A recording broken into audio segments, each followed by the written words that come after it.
Since its introduction for the 2016 model year, the Mercedes-AMG GT has been steadily accumulating variants.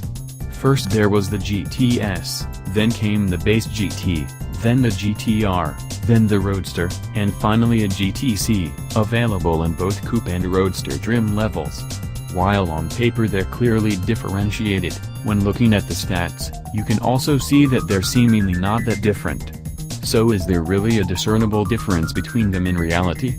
After driving their range in Germany, we can comfortably say yes. We can also tell you that the GT C is the version you want. The Mercedes-AMG GT C is the happy medium between the track-hungry GTR and the lesser GT and GTS versions.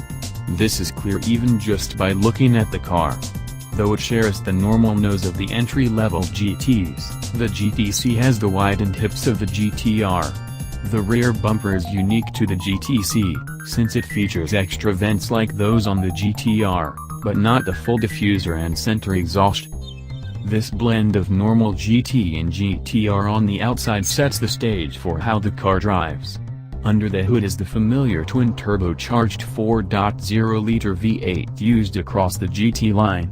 The GT C takes advantage of the GTR's bigger turbochargers to make 550 horsepower and 502 pound-feet of torque.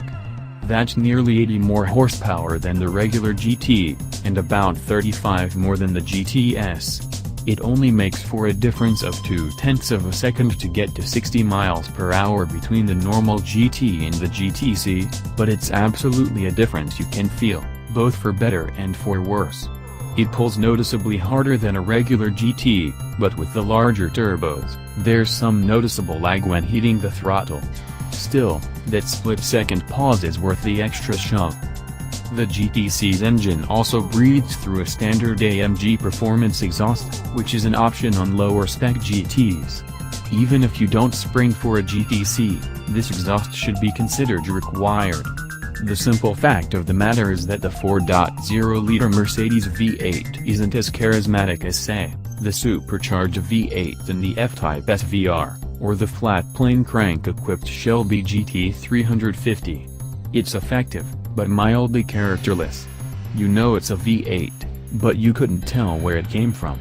The performance exhaust goes a long way to rectify that, amplifying the engine's growl, and adding in a few pops and bangs. It's not perfect, but it helps.